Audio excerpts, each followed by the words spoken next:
Assalomu alaykum aziz hamyurtlar. Hozir bitta mavzuni tanishtirib o'tamiz. U ham bo'lsa qon quyuqlashib ketishi. Qon quyuqlashishi tibbiyotda bu giperkoagulyatsiya deyiladi. Shuni men tibbiy tomonlama nimalar, qaysi faktorlar ta'sir ko'rsatadi? Masalan, qon quyuqlashib ketishi mumkin, tromblar paydo bo'lishi mumkin, infarkt, insult paydo bo'lishi mumkin. Shular haqida to'xtalib o'taman. O'rtog'im bo'ladigan bo'lsa, tabobat bilan shug'ullanadi. O'zi neyroxirurg, 20 yillik o'rtog'im. Ikkalamiz birga neyroxirurgiyada o'qiganmiz. Bu tibbiyot bo'yicha, tabobat bo'yicha nimalar, Ibn Sino tibbiyoti bo'yicha, masalan, qon quyuqlashishi qanday kechadi, uni tabiiy yechimlari qanday bo'ladi, shular haqida tanishtirib o'tadi. Bu yerda hech qanaqa bir bahs, tortishuv, kim kuchli, kim kuchsiz degan muomala bo'lmaydi. Bu yerda bo'ladigan narsa, farqli bo'lsin, odamlarga manfaati tegsin. Masalan, birovlar aytadi, "Yo, dori bo'lmaydi, tabobat yo'li bilan yechim qilaman" deydi. Qarasangiz, boya qanaqadir sirka ichadi, boshqa narsa qiladi, u sababini qidiradi. Boya qonni suyultirishdi. Yoki zuluk, yoki hijama, yoki bu shu narsaga asosiy e'tiborni berib qoladi. Bu yerda masalan, tabobat tomonlama nimalar qilish kerakligini bu yigitimiz tushuntirib beradi, do'stim. Men tibbiyot tomonidan o'zi boyagi bosqichlarni hozir zamonaviy meditsina bo'yicha tushuntirib berishga harakat qilaman. Mavzuni boshlaysizmi yo boshlaymanmi? Assalomu alaykum, hurmatli hamyurtlar. Bugun juda ham bir ko'p uchraydigan, hattoki oddiy odamlar ham shu qon quyilishini e'tibor qiladigan, kuzatadigan holat bor. Vrachlar tomonidan ham, keyin juda ko'p tibbiyot ahli tomonidan e'tibor qilinadi. Mana shuni bugun nima sababdan kelib chiqadi va uni to'g'ri yechimlari qanday bo'ladi, shular haqida umumiy bir atroflicha gapirmoqchimiz. Mana bir xil odamlarda 80-90 yoshga kirganda ham qon suyultiruvchiga ehtiyoj bo'lmaydi, farqli, to'g'rimi? Masalan, 70-80 yoshda qarasangiz ham ular trombaz, kardiomagnit yoki kliksan olishga ehtiyoj yo'q. Ikkinchi odamga qaraydigan bo'lsak, 25-30 yoshda o'sha qon quyuqlashib bo'ladi. Qayerdadir tromb paydo bo'ladi, yurakda sanchish paydo bo'ladi. Ya'ni qo'l oyoqlarda uyushish, ertalab turganda bosh og'riq, qon quyuqlashishi belgilari. Yuzlarni qaraydigan bo'lsangiz, bagrovoy deydi, to'q qizil rangga o'tib ketadi. Ko'ngillanish, ko'z qizarib ketishi, qon quyuqlashi bilan bog'liq muammolar paydo bo'ladi. Shularni birinchi o'rinda yechimi nimada? Shular haqida hozir to'xtalib o'tamiz. Birinchi men boshlab qo'yay, farqli. Deyman. Qarang. Mana bu bizlar meditsina, siz ham tibbiyotda o'qigansiz, 9 yil institut, to'g'rimi? Bizlar ikkalamiz bir xil bazaga ega-da, u tomonlama. Tabobat tomondan, siz boshqa tomonda-da. Mana qarang. Qon bizlarda masalan qon tomirimiz bor, ha? Qon tomirimiz ichida qon oqib turadi. Endi hammamiz ko'p biladigan narsamiz trombotsitlarni bilamiz. Mana trombotsitlar deymiz, agar nima qilsa, aktivlashib ketsa yoki trombotsitlar tromb paydo qiladi deb bilamiz qon tomir devorining ichida. Endi trombotsitlardan boshqa ham qon tomir devorida qonni quyuqlashishiga ta'sir ko'rsatadigan omillar bor. Trombotsitlar bu qonni shaklli elementlari. Ikkinchisi, qon tomirning ichida 12 ta qon ivishtiruvchi faktor bor. Ya'ni plazma faktorlari 12 ta bo'ladi. Endi shu 12 ta faktor, trombotsitlar hammasi bir vaqtda aktivlashsa yoki o'zgarishga uchrasa, bu qon quyuqlashishiga sababchi bo'ladi. Giperkoagulyatsiya. Tromb bo'ladi. Tromb bo'ladi yoki agregatsiyani kuchaytirib beradi. Endi normada nima uchun trombotsit aktivlashib ketmaydi? Shu savolni nima qilaylik? Yechib chiqaylik. Mana 180 350 gacha, to'g'rimi? Bir millilitr qonimizda 180-350 mingta trombotsit bor. Bular nima uchun normada aktivlashib ketmaydi? Masalan, bir xillarda 60 yoshda ham aktivlashmaydi trombotitlar, to'g'rimi? Qon tomir devorining ichida. Sababi qon tomir devori butunligi saqlanib turgan bo'lsa, o'zgarishlar bo'lmasa, trombotsit shu miqdorda masalan qon tomirda aylanib yuradi. O'zini bajaradigan funksiyalari bor. Trombotsitning vazifasi faqat qonni quyuqlashtirib qo'yish emas. Trombotsitning ichidagi mana bu trombotsitlar parchalanganda ajralib chiqadigan mahsulotlar, mana serotonin, trombotsitlarning faktor rostalar qon tomir devorini oziqlantiradi. Vitaminni ta'minlab beradi. Trombotsitlarning ichida serotonin degan modda saqlaydi o'zida. Trombotsitlarning faktorlar saqlaydi. Juda ko'plar shunga o'xshagan faktorlar saqlaydi. Bular hammasi qonni suyuq quyuqligini ta'minlashga yordam beradi. Trombotsitlar o'zi nima uchun kerak? Trombotsit yo'qolib ketsa nima bo'ladi? Shu savol ham turadi. Masalan, trombotsitlar hammasi yo'q qilsa nima bo'ladi? Trombotsitlar pasaytirib yuborsak, bu trombotitopeniya degan kasallik rivojlanadi. Ya'ni qon tomir devorlari biror joyda qanday kichkina treshina bo'lsa, yoriq bo'lsa, travma natijasida, shikastlanish natijasida qon tomir devoridan sizib chiqqan qon to'xtamasligi natijasida katta qon ketishlar beradi. Masalan, oddiygina tish qonashini o'zidan yoki biron joyda travma ushib olishni o'zidan 1 litr, 1,5 litrgacha qon yo'qotish mumkin. Shuning uchun mana bu qon tomir devori zararlangan vaqtda trombotsitlar aktivlashadi. Shu sohada trombotsitlar aktivlashdagina shu joyda yopishga harakat qiladi. Shu joyda bekitishga harakat qiladi. Endi trombotsitlar yetib kelgandan keyin qiladigan narsasi birinchi fazada qon tomirlariga spazm beradi. To'g'rimi? Mana trombotsitlarda serotonin chiqadi, tomirlarga spazm beradi, shuni hisobidan bu yerda bekitishga harakat qiladi. Qon tomir devori spazm berib toraygandan keyin shu sohani o'ziga mana bu qon ichidagi plazmadagi 12 ta faktor keladidagini hammasi bosqichma-bosqich qatnashadidagini shu yerda bizda fibrin paydo qiladi. Fibrin to'lqinlari paydo qiladi-da, fibrin to'lqinlari qalinlashgandan keyin ular zigushini qotish beradidagini nimani qon tomir devorini bekitadi. Ya'ni tromb paydo bo'ladi. Ha, bizlarda biror joyda masalan kanalizatsiya yorilib ketsa, siz krandan o'chirasiz, kanalizatsiyani remont qilasiz. Endi bizning organizmimizda bu narsani kanalizatsiyani o'chirayotgan joyi yo'q. Qon doimiy aylanib turishi kerak. Shu holatda endi oqib turgan joyda buni bitkazish uchun xuddi mana shu faktorlar kerak bo'ladi. Buni endi kamayib ketishi ham opasni, trombotsitlar miqdorini kamayib ketishi ham xavfli. Trombotsitopeniyalarga olib keladi. Purpura kasalligi, trombotsitopenik purpuralar paydo bo'ladi. Bu yerda endi muammo nimada paydo bo'ladi? Trombotsitlar aktivlashib ketishida. Bu yerda muammolar paydo qiladigan narsalar bizlarda mana bu trombotsitlar o'zini aktivlab ketishiga mana qon tomir devorining butunligini buzilishi. Qonda xolesterin, qonda masalan sahrni ko'tarilib ketishligi. Qon tomir devori mana bu yerda butunligi buzildimi? Boyagi aytgan narsa. Ya'ni qon tomir devori butunligi buzilgandan keyin mana bu narsa kollagen bor, faktor von Willebrand bor. To'g'rimi? Mana bu von Willebrand faktori bor. Shu ikkalasi ta'sir ko'rsatadidagini mana bu narsa trombotsitlarning aktivlashishiga olib keladi. Trombotsit berib kelgandan keyin trombotsit o'zi aktivlashmagani mana bu yassib yapaloq bo'ladi. Aktivlashgani mana bunaqa yumaloq katta bagi sharsimon ko'rinishga o'tib qoladi.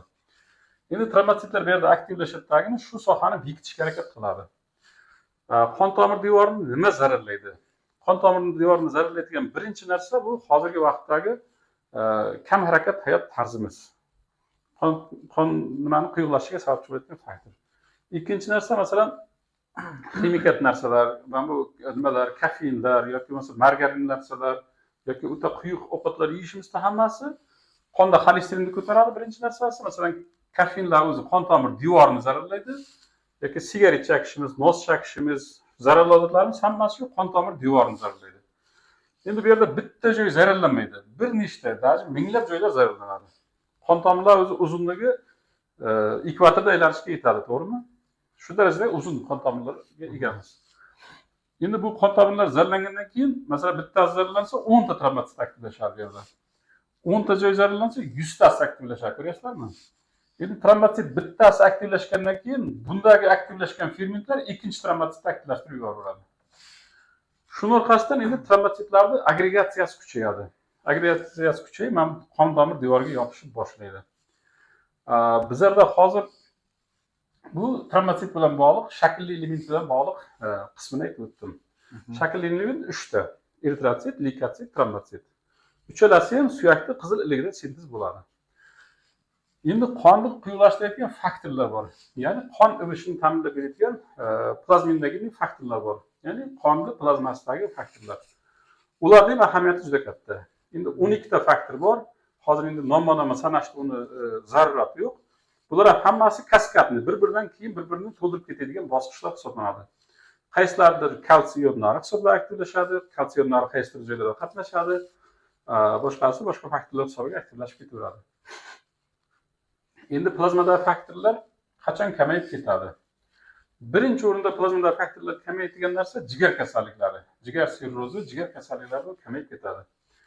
Chunki jigarda bajaradigan funksiyasi plazmani ishlab chiqarish. Plazmadagi mana bu faktorlarning hammasi jigardan, oqsillarni jigar sintez qilib beradi. Shuning uchun endi jigarda masalan yetishmovchilik kuzatilyaptimi, plazmadagi faktorlar o'zgarib ketadi. Mana shu omillar to'g'ridan-to'g'ri ta'sir ko'rsatadi. Endi mana bu tibbiyotda hozir qon suyuntirish uchun tavsiya qilinadigan dorilar bor. Trombaz, kardiomagnil yoki mana bu klopidogrel. Ko'pda endi yerdan, to'g'rimi? Kurantel bor. Bularning hammasi mana bu trombotsitlar o'ziga ta'sir ko'rsatadi. Trombotsitlarni agregatsiyasini pasaytirib beradi, aktivlashishini oldini oladi. Mana shu narsalarga ta'sir ko'rsatadi. Ya'ni boyagi trombotsitlarni nima qilib beradi?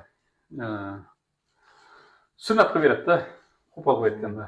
Shuning natijasida endi mana trombotsitlar agregatsiyasi pasayib, tromb paydo bo'lib turadi. Yana bitta dorilar bor, bir guruh dorilar bor. Bular plazmadagi faktorlarga ta'sir ko'rsatadi. Bu faktorlarga ta'sir ko'rsatadiganlari antikoagulantlar deyiladi. U yerda ham premiya bor, nepremiya bor, ikki xilga bo'linadi. To'g'ridan-to'g'ri ta'sir ko'rsatadigan premiyalar kamdan-kam nazarda tutiladi. Nepremiyalar masalan giparin, flinox, kliksan, mana bu inarin. Bular bo'lsa ko'proq nazarda qilinadi. Lekin bu tavsiya qilish bo'yicha agar masalan qonni antiagregant nima kerak bo'ladigan bo'lsa, baribir maksimal trombotsitga ta'sir ko'rsatadiganiga urg'u beriladi. Nima uchun? Bular sekinroq, bularga nisbatan sekinroq ishlaydi. Bularda yaxshi tomoni trombotsit har kuni organizmimizda yangi ishlab chiqarilaveradi. Ishlab chiqarilgan trombotsit 7 kun, 10 kungacha yashaydi. Masalan, siz tromboz ichdingizda qoningiz suyulib turdingiz. Agar bir 3 kun, 4 kun ichmasangiz, yangi trombotsitlar chiqish hisobiga, masalan, suyulib ketgan qon yana o'zini eski o'rniga qaytib oladi. Mana bu faktorlarga ta'sir ko'rsatadigan antikoagulantlar unaqa emas. Bular ancha kuchli ta'sirga ega. Lekin bularda o'ziga xos nojo'ya ta'sirlari ham kelib chiqadi. Masalan, geparinda o'ziniki ham, boshqasiniki ham kelib chiqadi. Shuning uchun bularda endi antikoagulant buyurganimizda, ularda qonda kilogrammani vaqt-vaqt bilan tekshirib turishga to'g'ri keladi. Uzoq vaqt qo'llash mumkin emas bo'lgan preparatlar hisoblanadi. Endi ta'sir ko'rsatadigan omillarning hammasini maksimal tushuntirib berishga harakat qildim. Bizda masalan sigaret hozir kam chekiladi, lekin hozir masalan ximikat narsa o'ta ko'p iste'mol qilinadi. Semizlik o'ta ko'p kuzatilyapti. Xolesterin oshib ketishi kuzatilyapti. Xolesterin, sahar bularning hammasi shu qon tomir devori, endoteliy degan qavati bor. Shuni yemirib ishdan chiqaradi. Zararlaydi. Shuning orqasidan u zararlangandan keyin qon tomir devori zararlandimi, organizm unga javob reaksiyasini bildiradi. Endi ruxsat bersangiz, men tabobat nuqtai nazaridan aytsam. Bo'ldi. Endi tabobat bo'yicha aytib nuqtai nazardan bir narsa farq qiladi. Qora bilan yozing. Xo'p. Bu narsa qonni evishini buzilishiga kiratganda, qonni quyilishi degani bundan farq qiladi. O'chirsam bo'ladimi? O'chiravering, ha. Qarang. Qonni quyilishini bundan umuman farqi bor ekan. Men hozir eshitib turib. Tabobatda yeyilgan ovqatlar, hidlar deyiladi. Hidlar ovqatdan paydo bo'ladi. Hidlarning mavzusini o'qiydigan bo'lsak, hidlar 4 bosqichda o'zgaradi. O'zgarishga uchraydi. Masalan, yegan ovqatlar, ichimliklar hammasi suvdan tashqari, suv prosta bilan eritib olib keladi. Endi bu hazm bosqichlari deyapti, to'g'rimi? Hazm bosqichlari deb qaraladi, lekin mana shu joylarda moddalar o'zgaradi.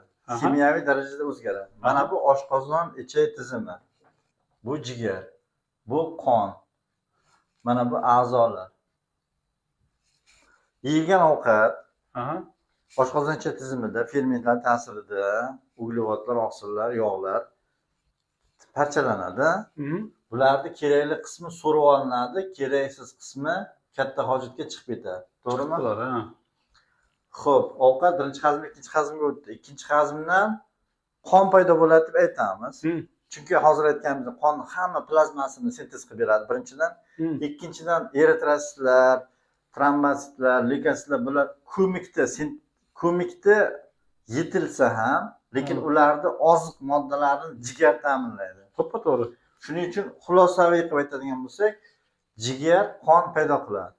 Endi jigarda ham kimyoviy reaksiyalar bo'ladi, moddalarni ajratadi. Bir qismini o'sha plazma oqsillari qilgandan keyin bir qismidan o't moddalari paydo bo'ladi. Ya'ni o't suyuqligi. Biliar sistemaga chiqib ketadigan o't suyuqligi chiqib ketadi o'tga.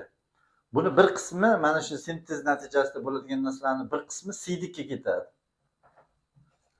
Bular hammasi ajratiladigan. Ikkinchi hazmdan keraksiz narsalar va kerakli narsalar paydo bo'ldi.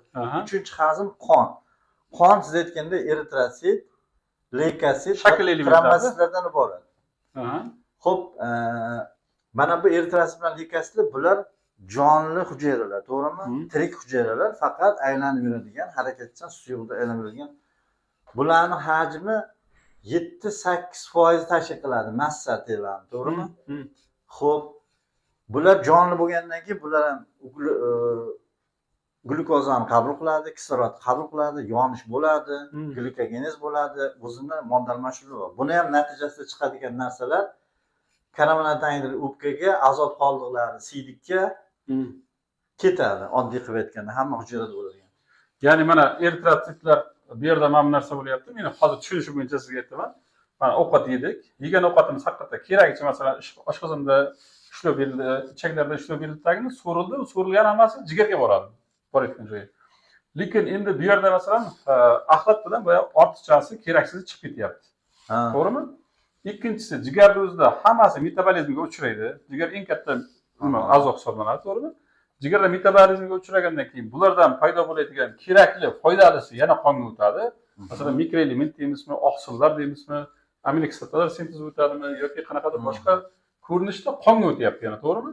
Moddalar. Bu yerda ham endi ortiqchasi yoki boyagisi ishlatib bo'lingan qoldiq mahsulot o't bilan chiqib ketyapti, to'g'rimi? O't bilan, siydik bilan. Siydik bilan chiqishdan ham oldin qonga tushib, keyin qondan siydikka ketadi. Yoki o'pkaga chiqib ketishi kerak. Jigarda mana nima bo'ladi-da, masalan, mochvinani nimaga aylantirib beradi? Xuddi shunday. Amiyakni mochvinaga aylantirib beradi. Shunday azot qoldiqlari bu yoqqa ketadi. Azot qoldiqlarini aylantirib beradi-da, buyrakka tayyorlab beraveradi. Buyrak keyin buni tozalab chiqaraveradi. Shunday bo'lyapti, to'g'rimi? Endi qonda ham boya eritrotsit, leykotsit, trombotsit hammasi modda almashinuvida qatnashyapti. Trombotsitdan boshqa. Natijada karbonat angidrid, suv, azot qoldiqlari boshqa xuddi hamma modda, hamma hujayra oziqlangandagi umumiy metabolizm moddalar paydo bo'lyapti. Buni ham chiqindilari siydikka, o'pkaga, nimaga chiqib ketyapti, teriga. Endi bu yerda eritrotsitlar o'zidan kislorod biriktiradidagi masalan to'qimaga boradi. To'qima buni ishlatib bo'lgandan keyin mana nimaga aylantiryapti. To'g'ri, bu vazifasida bu. Lekin u ham o'zi tirik hujayra, uni ichida ham glikoliz bo'ladi. U 120 kun yashagan paytda o'zi ham oziqlanib, o'zi ham aniq qiladi. Lekin vazifasi kislorod olib berish. Endi kislorod olib kelgandan keyin bu ortiqcha nima ishlatib bo'lingan narsa karbonat angidrid chiqib ketadi. Hozir men sizga hech qanday yo'q narsa aytaman-da. Dinamika, ya'ni moddalarni vaqt birligi ichida bitta bosqichdan bosqichga o'tishini meditsina modellashtira olmagan. Men sizga modellashtirib beraman. Oddiy nima bilan? Yeyilgan ovqat kaloriyasi a'zolarga ishlatilgan kaloriyaga teng bo'lishi kerak. O'shanda tana massa indeksi normada bo'ladi. Bu degani 180 santimetrli kishi plus minus 3-4 83 kilogrammda bo'ladi. Demak, 180 bo'yli kishi 80 kilogramm bo'ladigan bo'lsa, biz shu kishini yashash tarziga xulosa bersak bo'ladiki, bu kishini yegan ovqatining kaloriyasi bu ishlatadigan kaloriyaga teng kelib turibdi. Shunaqa yashash tarzidagi kishi deb hisoblasak bo'ladi. To'g'rimi? Mana men sizga bu normal kishiga nisbatan aytyapsiz. Xuddi shunday. Oldin biz normani belgilab olsak, shunga nisbatan gapirsak hamma joyga tushadi. Mana men normani kiritdim. Endi tana massa indeksini oshishi bor, to'g'rimi? Normadan oshishi. Bu qachon bo'ladi? Yeyilgan ovqat kaloriyasi ishlatilgan kaloriyadan katta bo'lganda bo'ladi. Doimiy odatlanish. Ya'ni mana 2000 kaloriya yeyapsiz, 1200 lik ishlayapsiz. 800 qolib har kun 800 qoladi. Mana shu kishida tana massa indeksi oshadi. Ya'ni bu 80 kilogramm bo'lmaydi. Oldingiga 90 bo'ladi. Keyin 100 bo'ladi. Keyin 110 bo'ladi. Keyin 120 bo'ladi, 130 bo'ladi. Mana bu semirishda turli darajalarga boradi. Endi mana shu holat paydo bo'lishidan oldin mollik degan narsa kuzatiladi. Buni yozadi, mollik. Mollik degani избыточность, keragidan ortiq moddalar degani. Mana shu ключевой rol o'ynaydi. Mollik qachon bo'ladi? Agar masalan men siz aytganda 2000 kilokaloriya ovqat yedim, lekin 1500 ishlatyapman kuniga. Shunda menda 500 farq qoladi. Mana bu modda ko'rinishida bo'ladi. Glyukoza, yog' farqi yo'q. Ha. Bulardan sintez bo'ladi, masalan, yog'lar, semirish, boshqa vazn paydo bo'ladi. Lekin o'sha bo'lishdan oldin mana bu ko'p chizib tashladikda biz. O'chirib o'ring. Qarang. Ya mana bu 4-bosqichda tushuntirmoqchimisiz yo bo'ldi bu? Yo'q, yo'q, mana mana shu yerda 4-bosqichda aytib o'tib ketdik. Ha. Mana qarang. Deylik, mana shu 80 kilogramlik kishi 80 kilogram. 7% bo'lsa 8 kere 7 56. 5600 ml qon bo'lishi kerak edi normada. Ha. Endi избыточный, ya'ni mo'llik holatida nima bo'lyapti? Bu odam deylik 110 kilogram.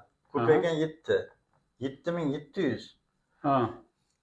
5600 ni o'rniga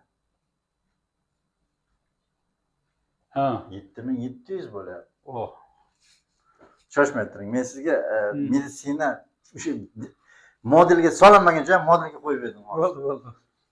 Bu holatda nima bo'ladi? Bu holatda mana bundan siydik chiqardi, odam terlaydi. Suv o'zi yo'qotishni boshlaydi. Inson o'zi baribir kirgandan keyin chiqadi. Ha, ortiqcha suyuqlikni maksimal kamaytiraman deyishga. Natijada qon zichlashadi. Ha. Mana bu mo'llik va qonning quyilishi deyiladi.